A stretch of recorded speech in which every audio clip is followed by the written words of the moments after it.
Lamar Jackson. They are contenders for sure. Can't hold them back forever.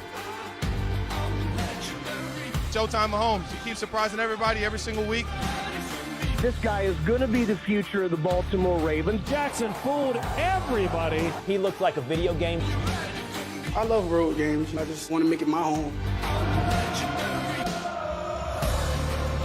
Got a hell of an opportunity today. Hell of an opportunity to go out there and protect our belt.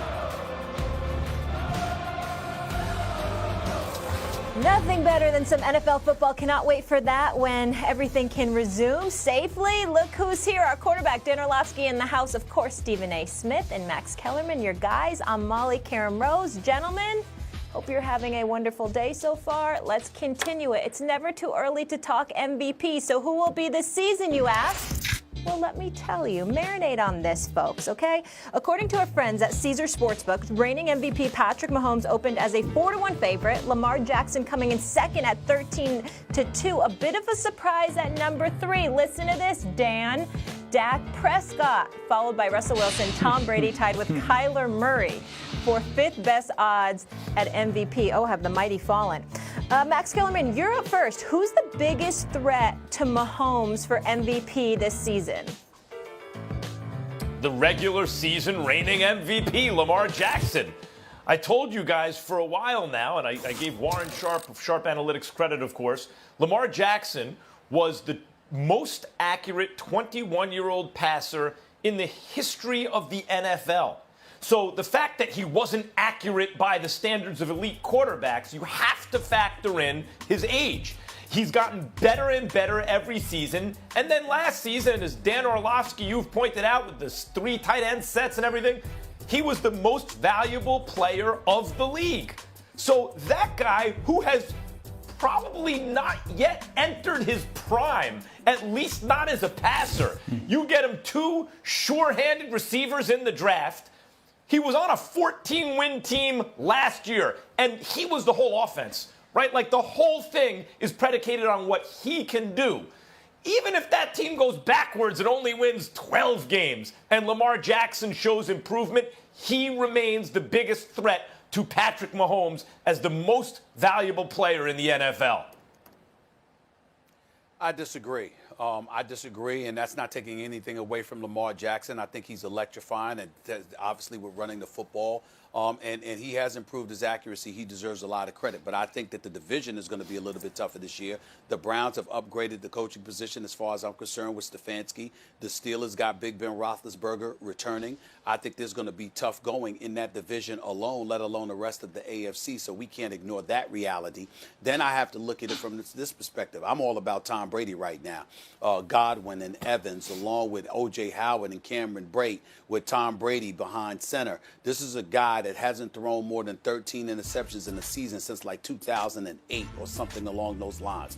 This guy is coming in there. He's highly motivated. He's going to be playing, I'm not going to say a run and gun NFC South, but damn it, it's pretty close when you consider how New Orleans plays, the kind of potency that the Atlanta Falcons should have on the offensive side of the ball with Matt Ryan and Julio Jones and Calvin Ridley and those boys. I'm of the mindset that on a lot of occasions, the Tampa Bay Buccaneers are going to have to put up points in order to win games. And if they're going to have to put up points, in all likelihood, it's going to be through the air as opposed to on the ground, particularly with the weapons that he has available. By virtue of style of play alone, the competition that he's going against, combined with the weapons that he has available to him, I think the way to go in this particular question is regarding Tom Brady. I mean, they're both great answers, guys. I would go with Russell Wilson. You know, over the last 3 years, no quarterback leads or no one has more touchdowns accounted for than Russell Wilson. And if I look at the makeup of their team, first of all, you get a second-year player in DK Metcalf that's in the same system, and that matters this year. And usually when you take these second-year receivers and expect their growth, you can go, okay, probably going to get another 20 to 25 catches, another 300 or 400 yards, and, you know, maybe a another 2 or 3 touchdowns. Well, last year he had about 60 catches, 900 yards, and 7 touchdowns. So we're looking at a guy in DK Metcalf that could go up to 80 catches, 1,300 yards, and 10-plus touchdowns. And then Tyler Lockett's another 1,000-yard receiver almost annually. So that's a really good 1-2 combination. And then the addition of Greg Olsen. Like, Greg Olsen really hasn't had a receiver outside of him in the likes of DK Metcalf and Lockett probably since Steve Smith down in Carolina. And so if Greg is healthy, those are three really good weapons for Russell Wilson, who was really 1-2-3 last year in the MVP race. Hey, Dan. And the additions that they made to their football team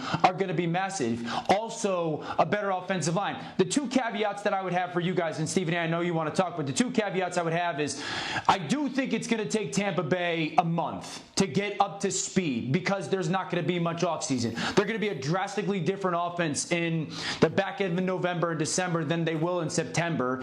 And then, Max, I love Lamar Jackson and the point. The 2 kind of maybe asterisks I have for conversation is, how do they replace Marshall Yanda? That's a huge question. And then they traded Hayden Hurst. So that really made that 3 tight end package at least different. How do they replace those 2 players?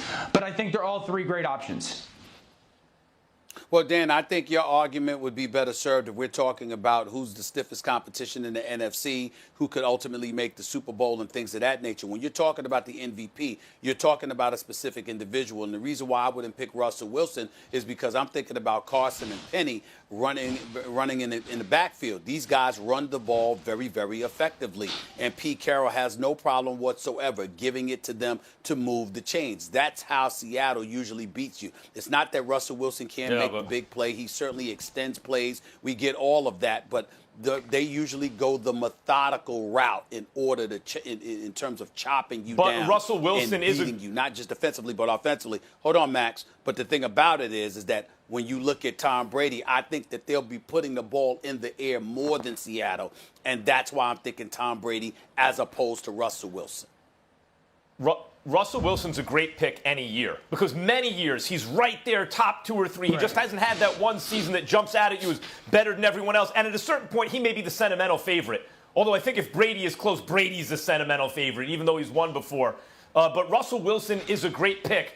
I want to get back to Lamar Jackson. Guys, independent of the other stuff around him, they're going to run the offense through him.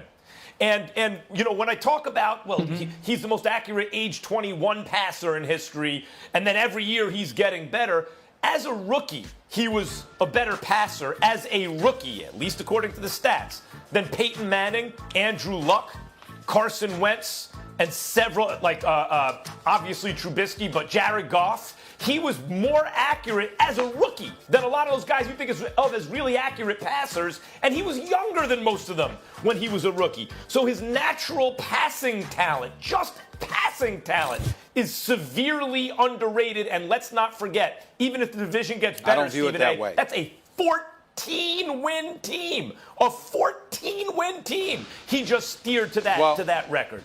Well, let me address what you're saying. The reason why, and I'll defer to you, Dan, with this, but the reason why I'm basically opposed to what Max is saying in terms of the accuracy of Lamar Jackson. I'm not trying to take away anything from him. A matter of fact, I'm giving him the props that he deserves. He is an electrifying talent running the football.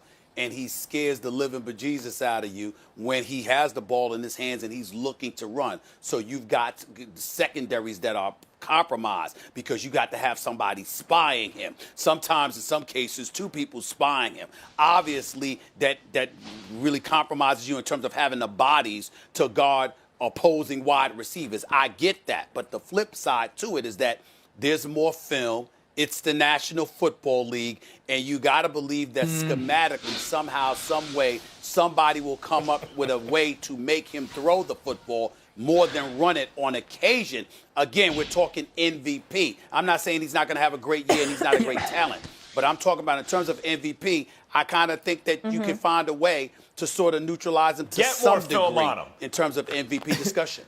Well, film on him just going to demoralize the teams who have to watch the film. Let's not forget, real quick, Dan, he's on his rookie deal still. Russell Wilson and Tom Brady suck up a lot of the salary cap. Lamar is still on his rookie deal, meaning there are more resources going to other places on that team. All right, Dan, last word here. Here's the challenge for Lamar. Last year he led. Go ahead, Molly. I'm sorry. No, you have the last word. It's all you. Here's the challenge for Lamar. Last year, he led the NFL in touchdown passes and led the NFL in yards per rush and won MVP. Like, can you do that again? That is incredibly difficult to try and repeat in. And I'll make the point again. One of the great benefits scheme-wise was those 3 tight ends. And they traded Hayden Hurst. And I know he wasn't an incredible, impactful player per first-round pick, but I do want to see how they replace that, because that is one of those pieces that made that offense so impossible to stop last year. But it's going to be really hard for Lamar to duplicate that season again. Dan, appreciate you listening to Time Cues. You will be back with us in just a bit. I want to add, Russell Wilson has never had a career MVP vote. That's hard to believe. And also, I was surprised Kyler Murray was so high. Same odds. I know he got D-Hop as Tom Brady. Guys, only 4 players have ever won back-to-back MVPs consecutive seasons in NFL history. Favre, Peyton, Montana, and Jim